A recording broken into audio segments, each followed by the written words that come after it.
L'histoire que je vais te raconter, c'est la suivante.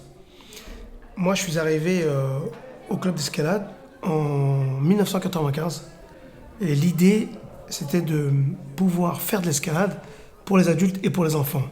On me disait, ah oui, mais tu pourras pas en faire parce qu'il y a l'ASGB qui est là. Et l'idée que on laisse pas cet espace aux autres me dérangeait. C'était très compliqué de mettre en place un créneau horaire, le lundi ou le vendredi. J'avais connaissance d'un certain nombre de personnes, les élus notamment. J'ai pris des rendez-vous, les élus au sport, les élus à la jeunesse, le maire de l'époque. J'ai échangé avec lui, avec les autres, sur ma motivation. Au bout du compte, ça a payé. J'ai réussi à avoir un créneau. J'ai commencé à ouvrir officiellement le club d'escalade en 1996, donc une année après. Et à cette époque-là, c'était en octobre. Je me souviens, il y avait 4 personnes. Et j'ai commencé l'action, l'activité avec eux. Moi, j'avais déjà grimpé pas mal de temps avec des anciens, avec des gens qui avaient des grandes compétences en montagne, en falaise. Donc j'avais fait mes marques. Et au bout du compte, je me rends compte que les personnes venaient au fur et à mesure. De 4, je passais à 10. De 10, je passais à 20. De 20, je passais à 40. Et aujourd'hui, enfin en 2024, on est 160 adhérents. Ce qui est un essor formidable pour moi. Ça montre aussi que les personnes qui ne souhaitaient pas qu'on vienne faire de l'escalade avec les plus jeunes se sont rendus compte très vite, et encore aujourd'hui, que finalement, qu'on souhaitait s'investir. Je rappelle, hein, une association de bénévoles. Et ce qui fait que la difficulté de tenir autant d'années, eh ben, c'est pas donné à tout le monde. Je m'appuie sur ce que je connais et j'essaie de me dire, bah, pourquoi je peux pas avancer?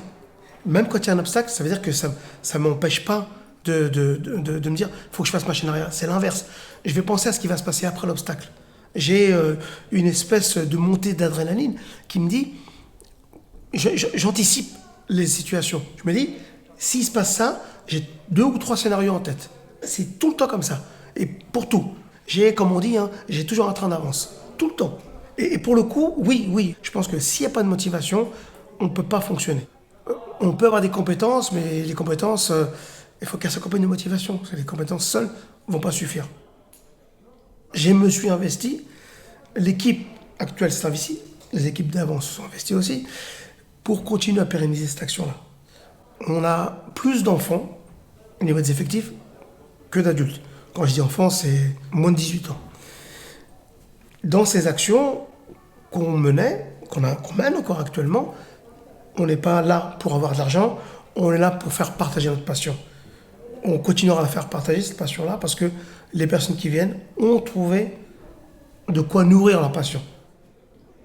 Cette idée d'aller vers, de construire, de se dire j'ai ma place comme tout le monde, je pense que c'est complètement légitime. Et parfois, on peut se poser la question, mais pour quelle raison? Pourquoi on peut pas? Pourquoi on n'a pas accès? La petite anecdote que j'avais aussi en tête, c'est qu'à Bagnolet, comme je suis natif de Bagnolet, moi je suis originaire de la ville, on n'a pas accès à la culture. Pas du tout. Il y avait un cinéma, le Cinoche, qui est là, mais il passait Merlin Enchanteur tout le temps. Donc voilà, à un moment donné, il faut arrêter. Et la musique, autre chose, moi j'ai jamais fait de la musique. Hein. Et je me pose la question, pour quelle raison? Bah en fait, parce que quand on allait au conservatoire là-haut, à Pablo Neruda, on nous disait non, faut pas venir ici, t'as pas le droit. Alors c'est vrai, on était petits, on était jeunes, mais on faisait des bêtises. Mais celui qui fait des bêtises, on lui refuse l'accès, on lui explique. Or, on nous a refusé les accès. Pareil pour les activités sportives. Je pense au volley ou à d'autres sports où ils refusaient qu'on vienne. Ils fermaient les portes, ils disaient non, t'as pas le droit d'entrer, t'es pas inscrit. T'es pas inscrit, donc la vie d'un adolescent ou d'un préadolescent, je peux pas faire de musique, je peux pas faire d'activité, qu'est-ce que je peux faire? Ça m'embête qu'à l'époque, j'ai pas pu toucher à, sauf quand on allait en cachette, à une batterie ou une guitare ou un piano ou une flûte. Si, la flûte, on en faisait à l'école. Et je me dis, c'est dommage. Je me dis, punaise, pourquoi j'ai pas fait avant?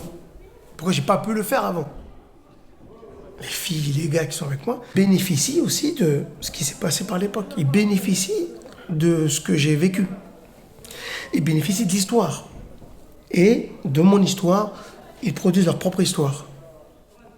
Ça ne vient pas de nulle part. Hein.